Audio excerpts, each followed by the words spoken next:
Click the bell icon to get latest videos from Ekeeda. Hello friends, I welcome you all to this video. With this video, we are going to start a new chapter in our subject microwave engineering. The first chapter, it was introduction to microwave concepts and applications and overall details we have been introduced there. In the second chapter, we have taken a microwave tubes family for the generation and amplification of the microwaves, and that were all based onto the linear orientation of the electron beam with respect to the magnetic field, we can say. Here we are going to start with a new family that has a cross orientation with respect to the electron beam and that of the magnetic field here. So let us see the details.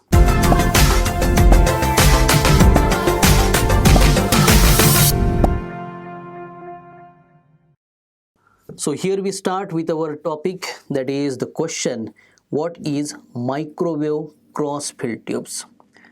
As of now, we are covered with two chapters. In the second chapter, the very first topic we have taken to be the similar of kind, that is what is microwave linear field tube.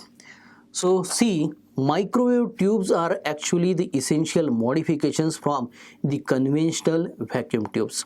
In the conventional vacuum tube family, we have the vacuum tube diode with 2 terminals, vacuum tube triode with 3 terminals, vacuum tube tetrode with 4 terminals, vacuum tube pentode with 5 terminals.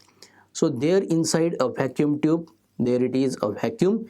The two electrodes that are very essential, we name cathode and the anode. Anode is also sometimes also referred to as collector.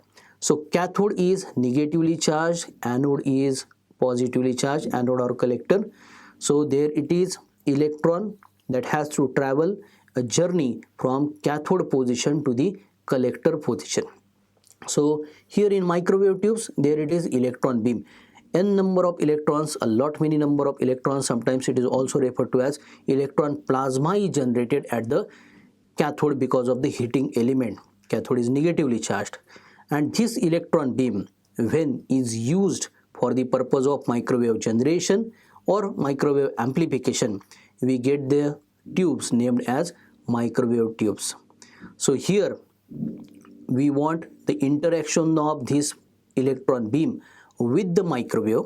So the microwave is having the magnetic field, or in the structure of few of the microwave devices, we have permanent magnets used. So the magnetic flux density that we generally represent by capital B, the orientation is of cross field. So in this family, we take a simple hierarchy to make a classification here. So let us start with here cross field tube. The cross field tubes are sometimes also referred to as M-type tubes. Now the cross orientation is with respect to the DC magnetic field in general with the DC electric field in between the two electrodes in the device here. So here we take three simple categories here. The first one is having a resonance nature. So I name here resonant. The second is of non-resonant type. So I mention here non-resonant. And the third category exhibits a major effect.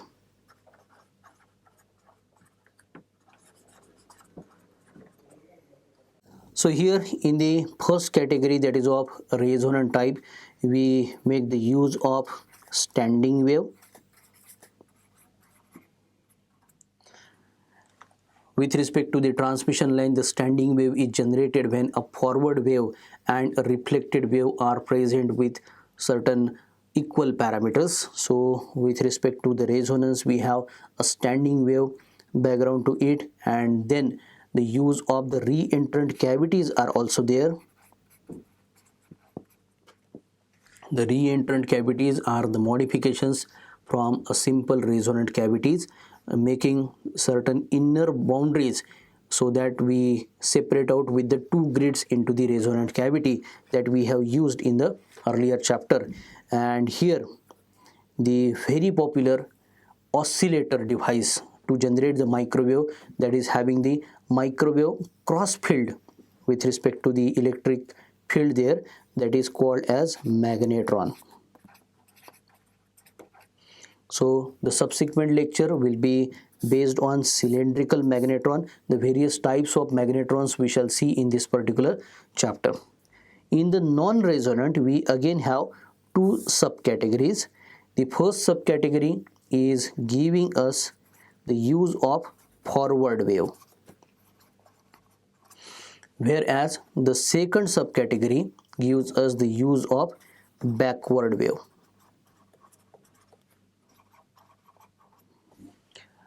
In the forward wave, again we have two subcategories.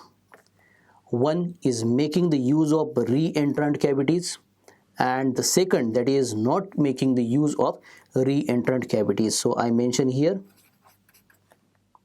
reentrant, and this is non-reentrant.